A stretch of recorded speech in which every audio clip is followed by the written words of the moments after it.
मानसरोवर का हंस फिर अपनी अबाध गति से उड़ते हुए इस अनंत आकाश की अनंतता का आनंद ले पाएगा,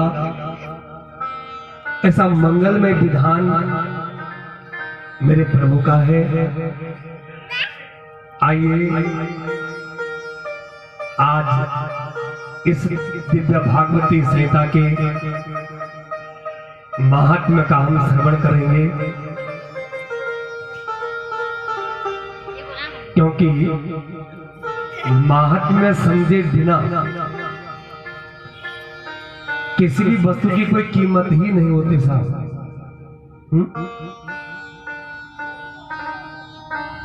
कोई पारखी दृष्टि वाला देख ले तो उस वस्तु की कीमत हो गई करोड़ों में। अब तक हम उसको एक पत्थर का टुकड़ा मान बैठे थे, लेकिन वो हीरा था। और हम कई बार गुजरे, पत्थर समझ के उपेक्षा करते गए। एक दिन एक पारखी जिसकी दृष्टि में पहचान की नूर थी, उसकी दृष्टि पड़ी, ओहो ये तो रत्न है, और यत्न पूर्वक संभाल करके ले गया।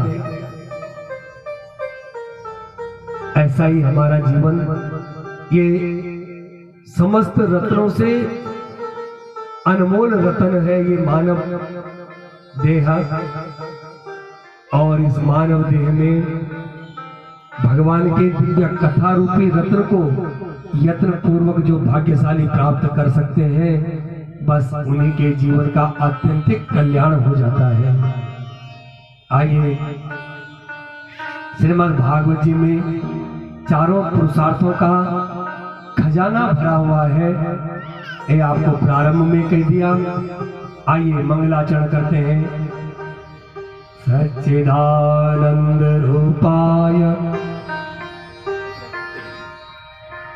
सच्चिदानंद रूपाय विश्वोत्पत्त्यादि हेतवे तापत्रय विनाशाय श्री कृष्णाय वयं नुमः।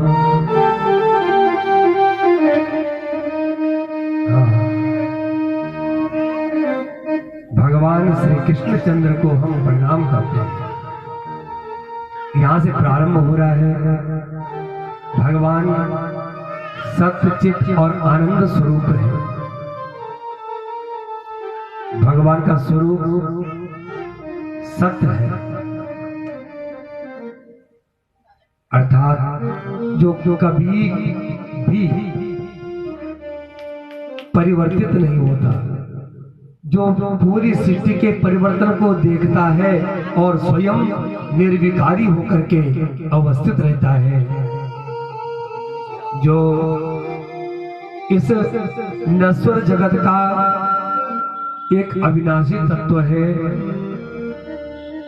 जिसका कभी अभाव नहीं होता, जो सर्वदा सर्वत्र एक रस होकर के अवस्थित है, ऐसा वो सत्स्वरूप। और उसी परमात्मा की दूसरी शक्ति का नाम है चित, चैतन्य। कदाचित जब हमने कहा जिसके स्वरूप में परिवर्तन नहीं होता, जो एक जैसा रहता है, ऐसा सत्य है, तो एक अबोध बालक या एक प्राकृत बुद्धि वाला पुरुष ये समझ ले कि ये पत्थर जैसा है। क्योंकि हम देखते हैं वृक्ष को लगाओ, पौधा कल छोटा था फिर धीरे धीरे बड़ा हो जाता है, लेकिन पत्थर कभी बढ़ता नहीं, जितना था उतना ही रहता है। तो क्या हम इस सत्य की अवस्थिति को पत्थर जैसा माने? बोला नहीं नहीं, ये तो चैतन्य भी है। वो पत्थर एक जैसा तो रहता है, लेकिन उसमें चेतनता नहीं, वो जड़ है।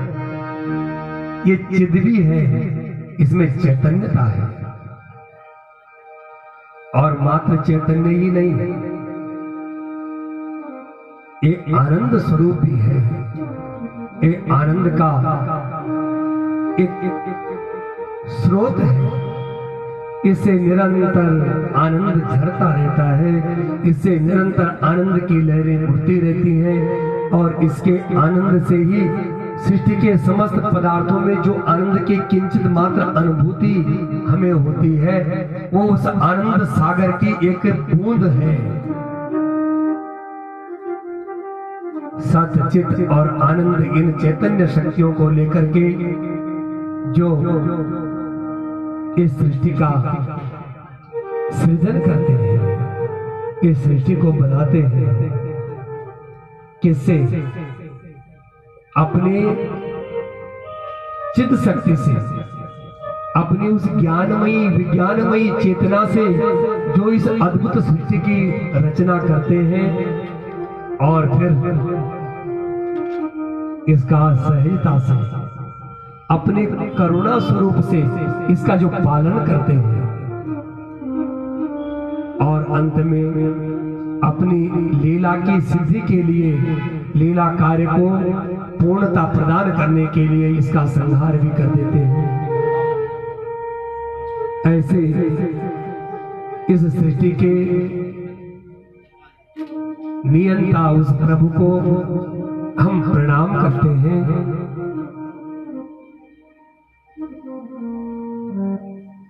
भाई, प्रणाम क्यों करते हैं? देखिए,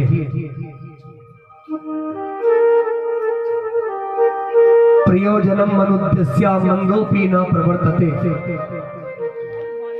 शास्त्रों का ऐसा मत है कि बिन प्रयोजन के तो मूर्ख व्यक्ति भी कुछ कार्य नहीं करता। तो फिर विद्वानों की सभा में बैठे हुए हम लोग मात्र इसीलिए प्रणाम करें कि वो सृष्टि को बनाता है, ये बात तो समझ में नहीं आती।